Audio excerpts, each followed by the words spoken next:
आता राजगिरीमधील सप्तकुंड या ठिकाणी आहोत. मित्रांनो नमस्कार. आज आपण राजगिर या ठिकाणी आहोत. सप्तकुंड म्हणजेच वरती सप्तकुंड पण आहे आणि ब्रह्मकुंड पण आहे. आपण वरती जाणार आहोत. इथून वॉकिंग डिस्टन्स आहे थोडंसं दूर.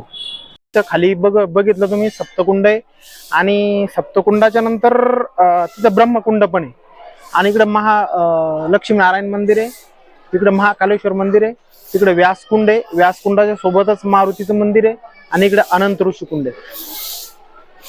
आणि जस्ट याच्या खाली उतरलो आपण तर पलीकडं थंड पाण्याचं कुंड शीतलकुंड जे गुरुद्वाराच्या अखेरीस येते. आता चला तर मग आपण पुढे पण जाणार आहोत. हे बघा हे ब्रह्मकुंड. ब्रह्मकुंड इकडे आतमध्ये थोडं खोल आहे, गरम पाण्यासाठी प्रसिद्ध आहे. आणि इकडं हे सप्तकुंड आहे, सगळे गरम पाण्यासाठी प्रसिद्ध आहे. हो, इथं आंघोळीसाठी शुल्क वगैरे काही आकारले जात नाही, सगळं फ्री आहे एकदम. ब्रह्मकुंडाचा व्हिडिओ दाखवण्याचा प्रयत्न करतो मी तुम्हाला.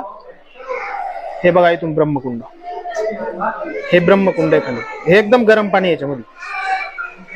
हे बाहेर येण्यासाठी रस्ता आहे हा. हे बघा सकाळी 4 वाजता ओपन होत आहे. सप्तधारा आणि ब्रह्मकुंडात जाण्यासाठी हा रस्ता आहे.